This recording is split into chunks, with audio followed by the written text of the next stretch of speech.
gabi po! Handa na ba kayo sa isang oras ng pagkukwentuhan natin? Kami po handa na, Lola.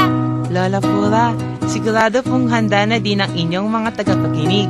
Kung kayo't mga apo, at para sa ibang batang nakikinig, simulan na natin ang kwento para sa gabing ito. Tungkol saan po ang kwento ngayong gabi? Ang kwento para sa gabing ito ay tungkol sa isang babaeng puno ng pananalig, kabaitan, tapang at pagkukumbaba. Ang pamagat ng kwentong ito ay Bidasari, epikong pangkamindanawan.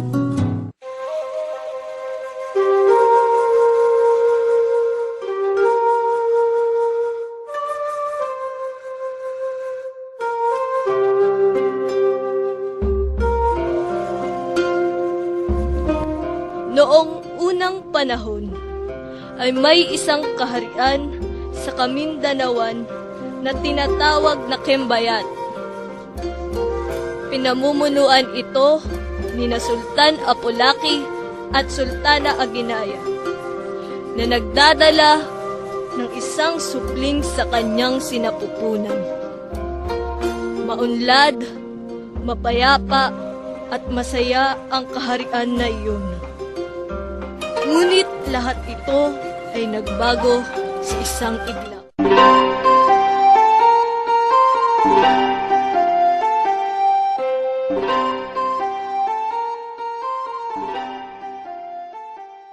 Magandang araw po, Sultan Apolaki at Sultana Aginaya. Magandang araw din naman sa iyo, Amihan. Kamusta ang mga pananim?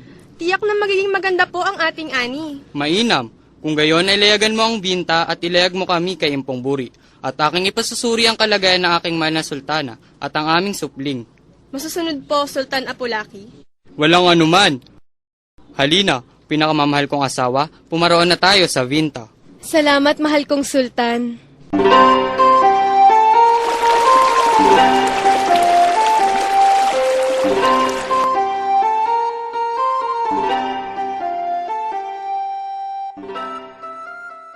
Ikinalulugod ko po at isang karangalan ng pagdalaw ninyo, Sultan Apolaki at Sultan Aginaya. Walang anuman, Impong Buri. Simulan mo na ang pagsusuri sa aming supling sa sinapupunan ng aking sultana, Aginaya. Masusunod po. Sultana, handa na po ba kayo? Ako'y handa na, Impong Buri. Ngayon, simulan na ang pagsusuri.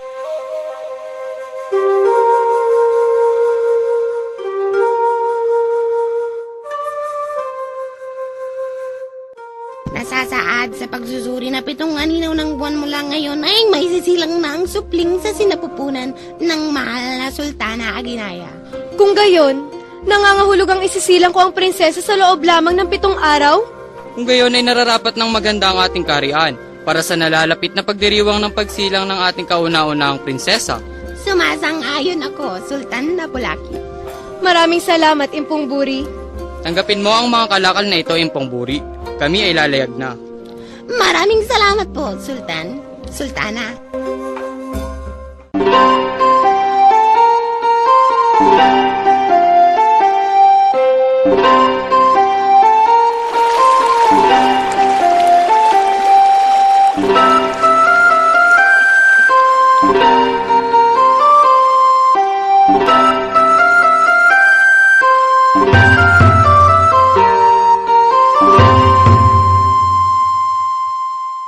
Kamusta ang pakiramdam ng aking sultana?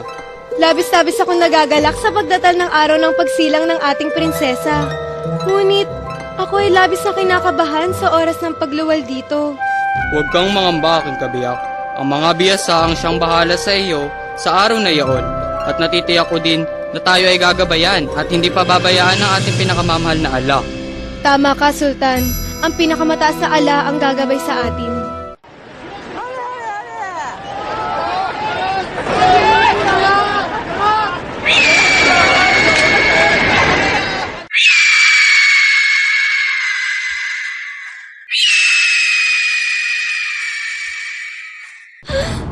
Anong ingay na yon, Sultan?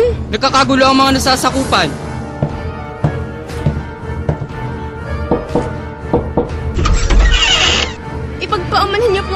ang aking walang kapahintulutang pagpasok sa inyong silid. Ngunit, kailangan po nating tumakas sapagkat ang dambuhalang ibon na si Garuda ay namiminsalan na naman. Mahabaging ala! Si Garudang muli! Halina aking sultana, kailangan na nating lisanin ang lugar na ito. Alipin, ihanda ang mga sandata.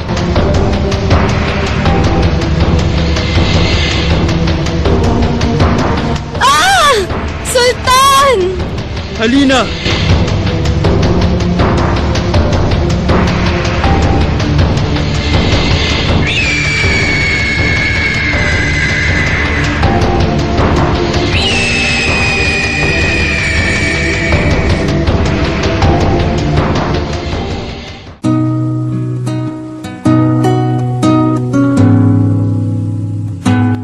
Isang malaking ibon? Nakakatakot, Lola Pura. Paano na ang sagol sa sinapupunan ni Sultana Ginaya? O siya, upang matapos na ang inyong mga tanong, ay itutuloy ko na ang kwento. Nang dahil sa pagkakagulo at takbuhan ng mga tao, nagkahiwalay sina Sultan Apolaki at Sultana Aguinaldo.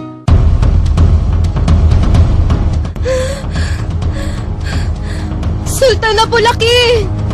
Nasaan ka? Tulungan mo ako! Sultan! Isang bangka. Maaari ko itong gamitin upang lumayo mula sa malaking ibon.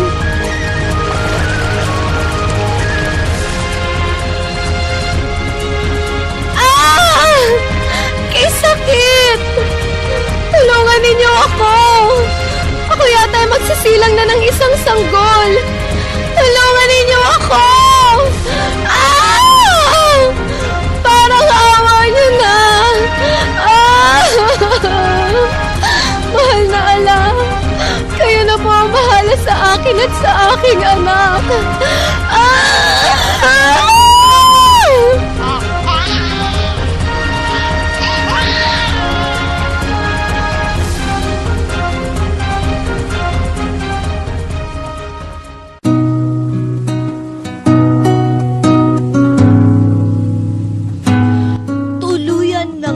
Naisilang ni Sultana Aguinaya ang supling sa kanyang sinapupunan dahil sa matinding kaba at takot. Patuloy siyang pumalaot sa ilog sakay ng bangka. Ituloy niyo pa po ang kwento, Lola. Talaga naman pong napakaganda ng kwento. Opo, Lola. Ituloy niyo na po. O siya, mga iho at iha, makinig kayong muli. Dala pa rin ng takot at pagkataranta, si Sultana Aguinaya ay di sinasadyang maiwan ng sanggol sa kanyang sinasakyang bangka.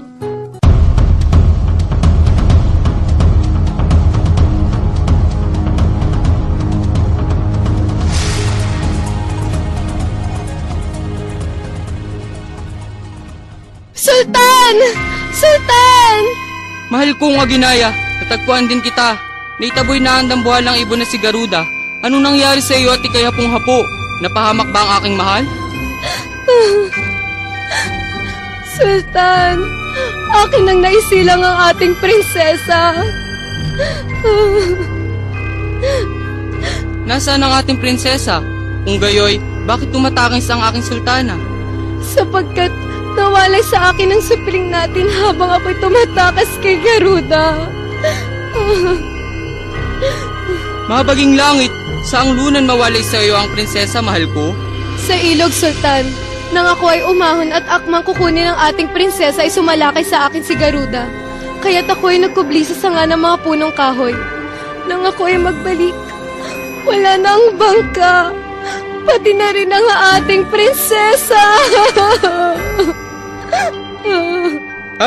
Hindi maaaring mawalay sa atin ang prinsesa. Ngayon din ay pag-uutos ko sa mga alipin na gulugurin ng buong Kembayat upang masumpungan natin ang ating prinsesa. Maraming salamat, mahal kong Sultan. Wala kang dapat ipangamba aking sultana. Sisiguraduhin ko na makikita natin ang ating prinsesa sa lalong madaling panahon. Pinakamamahal na ala, patnubayan ninyo kami.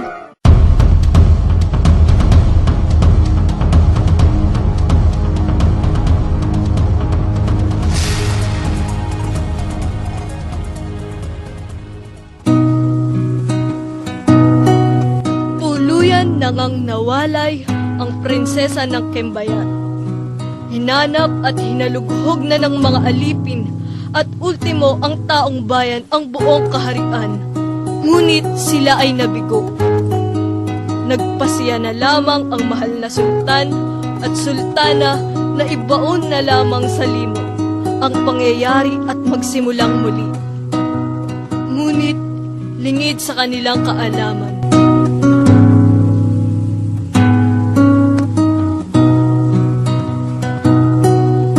Nang araw na yaon, na nawalay ang prinsesa sultana, ay natagpuan ito ng isang mangangalakal mula sa kabilang kaharian ng Indrapura na si Diyuhara.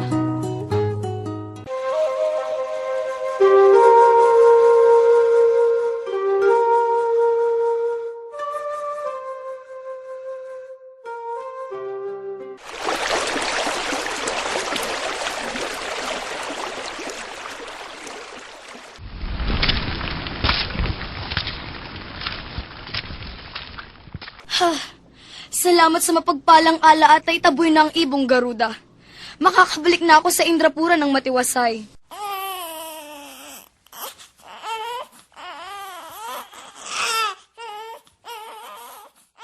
Ha? Tama nga ba ang aking nauulunigan? Isang sanggol na tumatangis? Masumpungan nga sa bandang roon.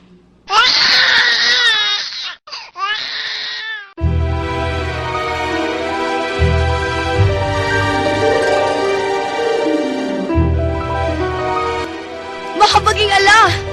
Isang napakagandang sanggol. Kaawa-awa ang sanggol na ito. Halina, mumunting binibini, at ikaw ay dadalhin ko sa aming kanlungan at nang ikay maalagaan. Simula ngayon ay tatawagin kang Bidasari, at ikaw ay tuturing kong tunay na anak.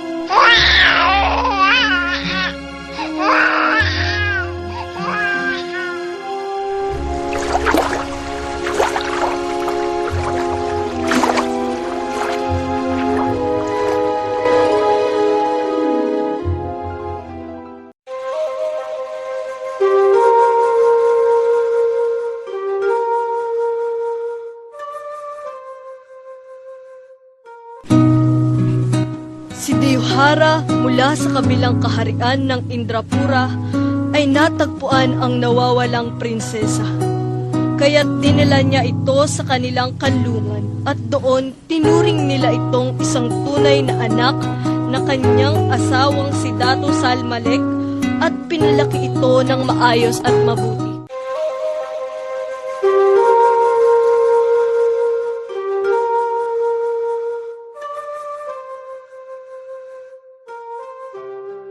Bidasari, natapos mo na ba ang mga pagsusuri na inatang sa iyo ng iyong guro? Opo, mahal kong ina. Matagumpay ko pong natutunan ang mga pagsusulit. Mahusay, anak kong Bidasari, di maglalaon ay kayo ng kapatid mong si Dinuhati ang mamamahala sa ating kaharian. Nababatid kong kayong aking mga prinsesa ay lalaking mga mahuhusay at masunuring mga anak sa amin ng inyong inang si Diyuhara. Makakaasa po kayo, mahal naming amang Dato sa Almalek. Hindi po namin bibiguin ang sapantahan ng mga pantas at bihasa ukol sa pagpapaunlad ng ating kaharian. Magtutulungan po kami ng aking kapatid na si Dinuhati upang maisakatuparan ang mga nakatadhana. Ipinapangako po namin ni Bidasari na gagawin ang lahat ng aming makakaya para sa ating kahariang Indrapura. Mabuti kung gayon, mga anak.